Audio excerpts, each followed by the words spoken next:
Welcome to citizens pulse. నేను మీ రాజేష్.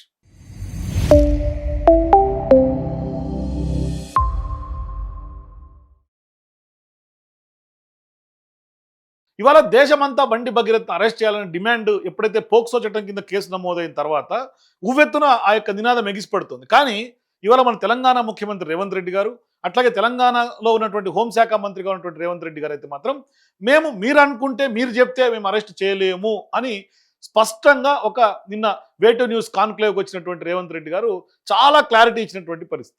అంటే POCSO case ఏ విధంగా పెట్టాల్సి వచ్చిందో కూడా ఆయన చెప్పుకుంటూనే ఇవాళ మీరన్నంత మాత్రాన నేను ఓవర్ నైట్లో ఆయన అరెస్ట్ చేయలేనని, లేదు మీరన్నంత మాత్రాన నేను ఏదో ఉరిశిక్ష వేసేయలేనని, ఖచ్చితంగా ఎవరి పట్లైనా ఒకే విధంగా ఉంటాను అని పెద్ద ఎత్తున అరెస్ట్ చేయలేము అని చెప్తూనే ఖచ్చితంగా బండి సంజయ్ గారికి కూడా కేంద్ర మంత్రి స్థానంలో ఉండి కొంత బాధ్యతాయుతమైనటువంటి పదవిలో ఉన్నటువంటి మీరు కూడా కేసు విచారణకు సహకరించి తీసుకొచ్చి సరెండర్ చేయండి, అప్పగించండి అని చెప్తూ ఉన్నాడు. అప్పగిస్తే ఆయనకే కొంత రాజకీయాల్లో గౌరవం పెరుగుతుంది అని ఒక ఉచిత సలహా పడేశాడు. అంటే తెలంగాణ పోలీసులు కానీ, తెలంగాణలో ఉన్నటువంటి వ్యవస్థలు కానీ ఇవాళ 25 ఏళ్ళు ఉన్నటువంటి బండి భగీరథ్ని అయితే అరెస్టు చేయలేము అని స్పష్టంగా చెప్పారు. అంటే సరే ఏదో మామూలుగా అంటాం కదా, అక్కడ 2 టీములు పంపించినాం, ఇక్కడ 2 టీములు పంపించినాం, దొరకలేదు అని సహజంగా ఎట్లయితే మాట్లాడతారో అట్లాగే మాట్లాడండి. అంటే ఇవాళ సామాన్యుడికి ఒక తీరులాగా, కేంద్ర మంత్రి కుమారుడికి ఒక తీరులాగా ఖచ్చితంగా చట్టాలు ఉండవు అని గతంలో మాట్లాడినటువంటి రేవంత్ రెడ్డి ఇవాళ అసెంబ్లీలో సాక్షాత్ అల్లు అర్జున్కు సంబంధించి ఆ రోజు ఆయన చేసినటువంటి వ్యాఖ్యల సందర్భంగా మనం గుర్తు చేసుకోవాలి. ఆ రోజు రేవంత్ రెడ్డి గారు ఏమన్నారు?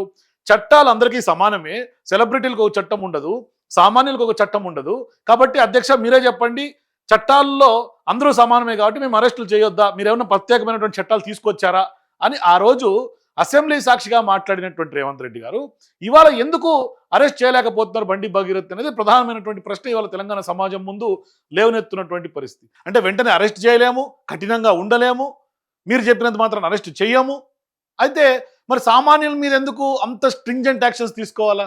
ఇవాళ భగీరథ్ ఏంటి ఎక్స్క్యూజ్? కేంద్ర మంత్రి కొడుకు అయినంత మాత్రాన ఏంటి ఎక్స్క్యూజ్? మరి మీరే పోలీసు మీటింగ్లో చెప్తారు ఎంతటి సెలబ్రిటీల కొడుకులైనా ఎవరైనా వదిలిపెట్టమని. మరి వదిలిపెట్టమన్నప్పుడు మీరెందుకు ఇవాళ అరెస్ట్ చేయలేకపోతున్నారని ఒక బిగ్ క్వశ్చన్ తెలంగాణ సమాజం మీద ఉంది. తెలంగాణ ప్రభుత్వం ఇవాళ విమర్శలు ఎదుర్కొంటోంది. ఇవాళ నిజంగా బండి భగీరథను ఖచ్చితంగా అరెస్ట్ చేయలేకపోతే తెలంగాణలో ఉన్నటువంటి పోలీసులు ఫెయిల్యూర్, హోంమంత్రిగా రేవంత్ రెడ్డి గారు ఫెయిల్యూర్, ముఖ్యమంత్రిగా రేవంత్ రెడ్డి గారు ఫెయిల్యూర్, ఎంటైర్ తెలంగాణలో ఉన్నటువంటి వ్యవస్థలు, తెలంగాణ ప్రభుత్వమే ఫెయిల్యూర్ కింద లెక్క. ఇది స్పష్టంగా ఇవాళ చాలా వరకు జరుగుతున్నటువంటి డిస్కషన్ ఇదే. బండి భగీరథ్ సంబంధించినటువంటి అంశంలో రేవంత్ రెడ్డి నిన్న మాట్లాడినటువంటి వీడియో చూడండి. తీసుకొని సెక్షన్స్ ఆల్టర్స్ చేసినాం. 10th రోజు ప్రధానమంత్రి ఇక్కడికి వచ్చింది. మేము ఎక్కడికి వెళ్ళాలి? ప్రధానమంత్రికి 9-10 తారీఖు 10,000 మంది పోలీసులతో రక్షణ కల్పించాల్సి వచ్చింది. ప్రధానమంత్రి గారు ఒక్క ప్రోగ్రామ్ అటెండ్ కావాలి, 6 ప్రోగ్రాంలు అటెండ్ అయ్యాయి.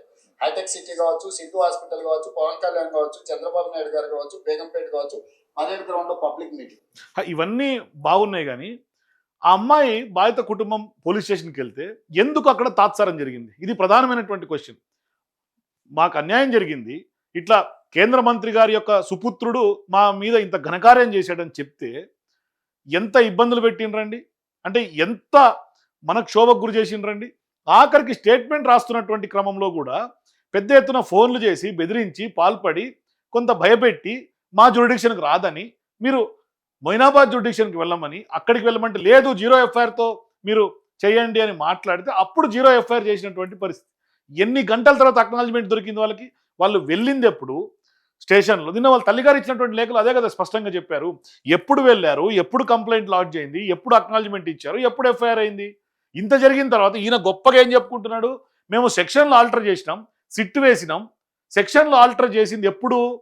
మొత్తం సమాజం గొంతెత్తిన తర్వాత రేవంత్ రెడ్డి గారి మీద బ్యాక్ ఫైర్ అవుతుంటే రేవంత్ రెడ్డి గారు కూడా కొంత ఒత్తాసు పలుకుతున్నాడు అని ఎప్పుడైతే కొంత తెర మీదకి ప్రచారం జరిగిందో ఒకటేసారి ప్రధాని నరేంద్ర మోదీ గారు, బండి సంజయ్ గారు, రేవంత్ రెడ్డి గారు ముగ్గురు కూర్చొని అక్కడ స్టేజ్ షేర్ చేసుకుంటే పెద్ద ఎత్తున తెలంగాణ సమాజం నుంచి విమర్శలు వచ్చిన తర్వాత అప్పుడు సిట్టు వేయటం, సిట్టు వేసిన తర్వాత దానికి సంబంధించినటువంటి వ్యవహారంలో కొంత సీరియస్గా రియాక్ట్ అయ్యి సిట్ ఎంటర్ అయ్యి మళ్ళీ స్టేట్మెంట్ రికార్డ్ చేసుకొని మళ్ళీ సెక్షన్స్ 7 ఏళ్ల తర్వాత, అంటే 7 ఏళ్లకు పైబడినటువంటి సెక్షన్స్ను ఆ రోజు పోక్సో చట్టం కింద యాడ్ చేశారు. మొదట మీరు యాడ్ చేసినటువంటి సెక్షన్లు పూర్తిగా నిర్వీర్యమైన సెక్షన్లు, శిక్ష అంటే నాన్ బైలబుల్ సెక్షన్స్ పెట్టకుండా బైలబుల్ సెక్షన్స్ పెట్టి 7 ఏళ్ల కంటే తక్కువ సెక్షన్లు దిగువబడే సెక్షన్లు పెట్టినటువంటి పరిస్థితి. దాని మీద కూడా అడ్వకేట్లు మాట్లాడేది పోరాటం చేశారు కదా. మరి అయ్యి మాట్లాడకుండా ఇవాళ గొప్పగా మేమేదో చేసినామని చెప్పుకునే ప్రయత్నం. ఆఖరికి చివరిగా ఆయన ఏం చెప్పిండు చూడండి. ప్రభుత్వం బెదిరించినట్ట లేకపోతే బాధితురాలు పక్షాన నిలబడ్డట. ఇమ్మీడియట్ గా అమ్మాయి స్టేట్మెంట్ తీసుకొని ఆ స్టేట్మెంట్ ప్రకారం సెక్షన్స్ ఆల్టర్ చేస్తే మేము బాధితురాలు పక్షాన్ని ఉన్నట్ట లేకపోతే అవతల పక్షాన్ని ఉన్నట్ట. ఇప్పుడు వీళ్ళ ప్రాబ్లము ఈయన సెక్షన్లు ప్రభుత్వంలో ఆల్టర్ చేస్తే నిన్న కోర్టులో ఇంటర్మ్ ప్రొటెక్షన్లో భాగంగా నిరంజన్ రెడ్డి గారు ఏం వాదనలు వినిపించారు తెలుసా?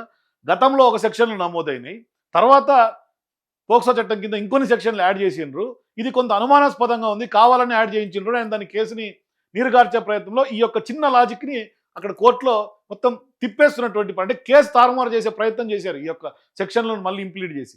ఒకవేళ మొదటే పెట్టుంటే ఇంత రాజ్యాంతం అవసరం లేదు, దానికి మళ్ళీ బాధిత తరఫున న్యాయవాది ప్రూవ్ చేసుకోవాల్సిన అవసరం లేదు కదా. బాధితుల తరఫున న్యాయవాది సేమ్ మళ్ళీ ప్రధాని టూరు, బెదిరింపులు, లేకుంటే సిట్టు, ఇదంతా కూడా వాదనలో భాగంగా ఎక్స్ప్లెయిన్ చేసుకోవాల్సి వచ్చింది. కేటీఆర్ గారికి, ప్రవీణ్ కుమార్ గారికి, బండి సంజయ్కి పంచాయతీ ఉండొచ్చు. ఆ పంచాయతీ రాజకీయాలలో వాళ్ళు ఏమైనా తెచ్చుకొని ఎవరినెవరైనా తిట్టుకొని ఎవరినెవరైనా కొట్టుకొని ఇవాళ బాధితుల తరఫున మాట్లాడితే కేటీఆర్ గారికి, లేకుంటే బీఆర్ఎస్ పార్టీకి, ఆర్ఎస్ ప్రవీణ్ కుమార్ గారికి, బండి సంజయ్ గారికి ఏదో జరిగింది అంటే దీన్ని కూడా రాజకీయ కోణంలో చూపించి దీన్ని కూడా లబ్ధి పొందే కార్యక్రమం చేస్తాం. అంటే అరెస్ట్ చేయడానికి శాతం లేదు, అరెస్ట్ చేయడానికి వాళ్ళ టీంలు తెలంగాణ పోలీసులు సరిగ్గా పనిచేయరు. అదే నార్మల్ సామాన్య వ్యక్తులను అరెస్ట్ చేయడానికి అయితే అర్ధరాత్రిలో అరెస్ట్ చేసుకొస్తారు. జర్నలిస్టులను వార్త రాస్తే, మహిళా ఐపీఎస్ ఐఏఎస్ గురించి వార్తలు రాస్తే పెద్ద ఎత్తున ఇవాళ ఎయిర్పోర్ట్కు వాళ్ళ ఫ్యామిలీతో బయటికి పోతే జర్నలిస్టులను అరెస్టులు చేస్తారు. లేదు అంటే ఇతరత్ర ఎవరైనా అరెస్టులు చేస్తారు. కోర్టుకు వెళ్ళే అవకాశం లేకుండా హైడ్రా పేరుతో ఇల్లులు కూల్స్తారు.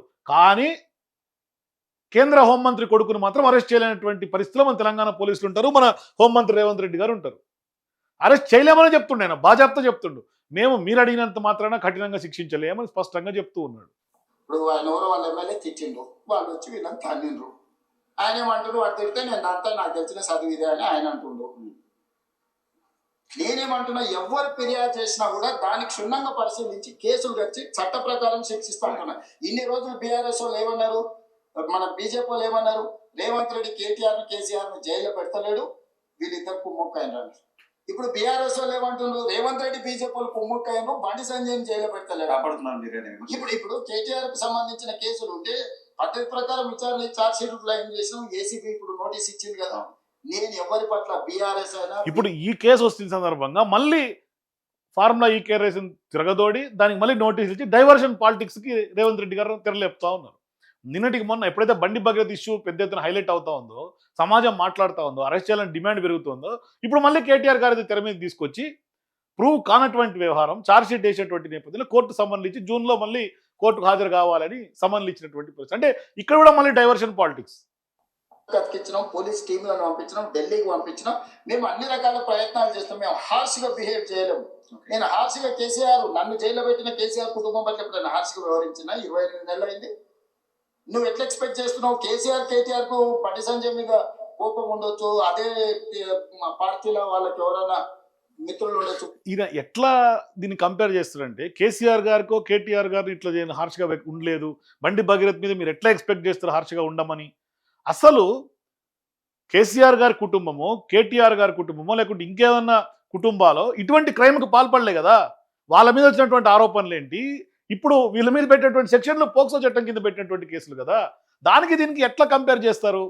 ఆఖరికి ఆయన గతంలో కొట్టినటువంటి ఇదే భగీరథ సంబంధించినటువంటి కేసుల్ని హైకోర్టు వాదనలో నిన్న ఆయన నాగేశ్వరరావు గారు లేవనెత్తితే జడ్జి అన్నారు ఆ కేసుకి ఈ కేసుకి సంబంధం లేదు అని కొట్టిపారేశారు సింపుల్గా. ఆయన సీరియల్ అఫెండర్ అని చెప్పినప్పటికీ కూడా దానికి దీనికి సంబంధం లేదు, ఈ కేసుకి ఆ కేసుకి ముడిపెట్టి మాట్లాడద్దు అని అన్నారు. మరి ఇక్కడెట్లా మీరు అప్లికబుల్ చేస్తారు? బండి భగీరథ్ కేసుకో, లేకుంటే గతంలో ఇక్కడ రాష్ట్రంలో జరిగినటువంటి అనేక ఆరోపణలు ఎదుర్కొంటున్నటువంటి కేసులకి ఎట్లా మీరు ముడిపెడతారు? మరి అట్లా అనుకుంటే మీరు 50 లక్షలతో అక్కడ రెడ్ హ్యాండెడ్గా సంచులు మోసి మీరు ఇరికినటువంటి కేసును కూడా దానికి పోల్చి చూసుకుందామా? కాదు కదా. అరే ఆ కేసు ఏంటి, ఆ కేసుకున్నటువంటి గ్రౌండ్స్ ఏంటి, ఆ కేసుకున్నటువంటి సెక్షన్లు ఏంటి, అక్కడ జరిగినటువంటి అఫెన్స్ ఏంటి, ప్రైమా ఫసి ఏంటి, ఇవి కదా. ఒక ముఖ్యమంత్రి స్థాయిలో, హోంమంత్రి స్థాయిలో ఉన్నటువంటి మీరు మాట్లాడే విధానం ఏంటి అంటే మేము టీములు పంపించినాం, వాళ్ళు దొరకలేదు, మేము మీరు చెప్పినట్టు హార్ష్గా ఉండలేము. మరి పోనీ హార్ష్గా ఉండలేకపోతే పూలదండ వేసి తీసుకొచ్చి సన్మానం చేయండి కదా. రేవంత్ రెడ్డి గారు బండి భగీరథని తీసుకొచ్చి రవీంద్ర భారతి బుక్ చేసి గొప్ప కార్యక్రమం చేసి సన్మానం చేయండి కదా మీరు. ఆయన చాలా అద్భుతమైనటువంటి పని చేసిండు. మరి మీకు ఆయనకి ఏముందో మాకు తెలియదు, కానీ మీరు తీసుకురండి. హార్ష్గా వద్దు, పూలమాలలేసి లేకుంటే గులాబీ రేకులు ఇట్లా చల్లుకుంటా రెడ్ కార్పెట్ వేసి తీసుకురండి సార్.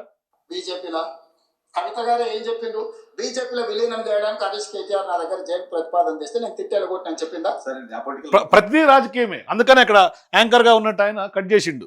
తప్పు చేసిన వాళ్ళని తప్పకుండా శిక్షిస్తుంది.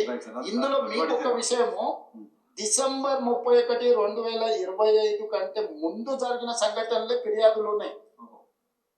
జనవరి 1, 2026 నుంచి ఇక్కడి వరకు ఫిర్యాదుల సంఘటనలు లేవు. 4-5 నెలల క్రితం జరిగిన సంఘటనల మీద ఫిర్యాదు వచ్చినప్పుడు 4-5 నెలల కింద ఎక్కడెక్కడ సంఘటనలు జరిగిన వివరాలు సేకరించడానికి సమయం పట్టదా? ఆ వివరాలు సేకరించాల్సింది, ట్రయల్ జరపాల్సింది, లేకుంటే నిందితుడు ఈ యొక్క శిక్ష పడాల్సింది, తప్పు చేశారని ప్రూవ్ చేయాల్సింది కోర్టులు. మీరు కాదు ట్రయల్స్ చేయాల్సింది.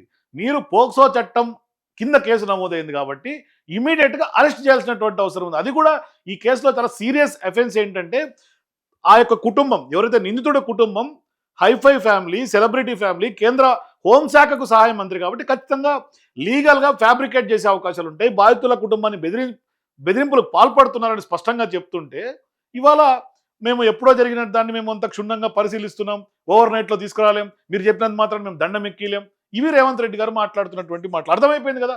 ఇక్కడ రేవంత్ రెడ్డి గారు ఏం చేస్తున్నారు, బండి సంజయ్ గారు ఏం చేస్తున్నారు, బండి భగీరథ్ ఎట్లా ఆయన ఇప్పటికి కూడా మీరు నమ్మరు, నేను చూపించకూడదని చూపి ఇట్లా స్నాప్చాట్లో కొన్ని స్నాపులు సీక్రెట్గా ఏడుస్తూ ఉన్నటువంటి స్నాపులు పెడుతుంటే అవి కూడా సోషల్ మీడియాలో తిరుగుతున్నాయి ఇవాళ. కానీ వీళ్ళకి మాత్రం పట్టుకొని చేత అవుతలేదు. స్నాప్చాట్లో స్నాపులు పెట్టొచ్చు, పోలీసులకు మాత్రం దొరకరు. మన సైబర్ క్రైమ్ ఏం చేస్తుంది, సిసిఎస్ ఏం చేస్తుంది, అర్థమే కావట్లా పోలీస్ వ్యవస్థ. ఇప్పుడు నిన్న జరిగిందో మొన్న జరిగిందో, నిన్న మేము ఎక్కడో వెళ్తే మా మీద ఇట్లా దాడి జరిగిందంటే ఆ విచారణ వేరు. డిసెంబర్ 31 నైట్ ఇక్కడ సంఘటన జరిగింది, అక్టోబర్ 7 డేట్ నాడు ఇక్కడ సంఘటన జరిగింది, ఆగస్టులో 7 డేట్ నాడు ఈ సంఘటన జరిగింది. ఇట్లా కొన్ని వాళ్ళు కోట్ చేస్తున్నారు. 4 నెలల వెనక్కి వెళ్ళి జరిగిన సంఘటనలని సేకరించాలంటే మేము టెక్నాలజీని వాడాలి. టెలిఫోన్ టవర్స్, అమ్మాయి అబ్బాయి టవర్స్ ఒక దగ్గర ఉన్నాయా లేవా, సిగ్నల్స్, లేకపోతే ఎక్కడైతే వెళ్ళినో అక్కడ ఏమైనా సీసీ కెమెరాలు ఉన్నాయా, అక్కడ ఏమైనా ఫుటేజ్ ఉందా, పోలీస్ విచారణ అంతా ఓకే. మరి అంటే మీరు సింపుల్ గా ఎందుకు అర్జెంట్ గా తీసుకొచ్చేసి కోదండం ఎక్కించి కొడతలేరు, సంజయ్ కొడుకును ఊరేస్తలేరు, ఈ అంటే ఏమంటారు, ఇది ఇది ఎట్లా ఆన్సర్ చేయాలి? నేను అంత తడబడాల్సిన అవసరం లేదు రేవంత్ రెడ్డి గారు. కాకపోతే ఏంటంటే, మీరు కోదండం ఎక్కిమని కోరలేదు, తప్పును ప్రూవ్ చేయమని కోరలేదు, అక్కడ పోక్సో చట్టం కింద కేసు నమోదైంది అరెస్ట్ చేయమని కోరుకుంటున్నారు. అది చేయలేకపోతే ఫెయిల్యూర్ అవుతుందని తెలంగాణ సమాజం డిసైడ్ చేస్తుంది. ఇక్కడ ఎవరెవరు ఏంటి, ఏం జరుగుతోంది అనేది తెలంగాణ సమాజం డిసైడ్ చేస్తుంది అల్టిమేట్గా. కాకపోతే ఇక్కడ మీరు ఒకటి చెప్పారు చూసిరా, ధైర్యంగా ఎదుర్కోవాలి, పారిపోతే పరిష్కారం కాదు. నేను బండి సంజయ్కి సూచన చేస్తున్నా. బండి సంజయ్ కూడా కష్టపడి కింద నుంచి కార్యకర్త నుంచి అక్కడికి వచ్చిండు. కొడుకు తప్పిదం వల్ల ఆయనకు తలవంపులు వచ్చినాయి. కానీ నిలబడి తప్పైనా ఒప్పైనా నిలబడి జవాబు చెప్పాల్సిన బాధ్యత ప్రజాప్రతినిధిగా బండి సంజయ్ మీద ఉంది. దాని నుంచి, ఆ బాధ్యత నుంచి బండి సంజయ్ తప్పించుకోలేడు. నేను ఈ వేదిక మీద నుంచి బండి సంజయ్ గారికి సూచన చేస్తున్నా, తక్షణమే నీ కొడుకుని తీసుకొచ్చి పోలీస్ స్టేషన్ లో నువ్వే అప్పచెప్పు. దానివల్ల అంతే నీ గౌరవం పెరుగుతుంది సమాజంలో. విచారణను ఎదుర్కోమనుంది. తప్పో ఒప్పో విచారణ అధికారులు తెలుసా, నిజాయితీ కలిగిన అధికారులను వేసిన విచారణ ఎదుర్కొని నిలబడు. అంతే తప్పితే విచారణ ఎదుర్కోవాలి, తీసుకొచ్చి సరెండర్ చేయాలి. కానీ రేవంత్ రెడ్డి గారు ప్రభుత్వము, రేవంత్ రెడ్డి గారు యొక్క టీమ్స్, పోలీస్ టీమ్స్ అయితే అరెస్టులు చేయమని క్లారిటీ ఇచ్చింది. ఆయన చేతులు ఎత్తేసిండు ఒక రకంగా చెప్పాలంటే. సో చూద్దాం బాధితురాలకు ఏం న్యాయం జరుగుతుంది. ఎందుకంటే సిన్సియర్ అధికారులని రేవంత్ రెడ్డి గారు సర్టిఫికేట్ ఇస్తారు కాబట్టి మరి ఏం ప్రూవ్ అవుతుంది ఈ కేసులో అనేది వెయిట్ చేసి చూద్దాం. మొత్తం మీద ఎందుకు రేవంత్ రెడ్డి ప్రభుత్వం ఇప్పటికి కూడా స్టిల్ బండి భగీరథ్ కోసం వేట సాగించట్లేకపోతుంది, మరి ఎందుకు అరెస్ట్ చేయలేకపోతుంది, ఇదంతా కూడా మీరు కూడా మీ అభిప్రాయం కింద నాకు కామెంట్స్ చెప్పండి. For more videos please watch citizens pulse.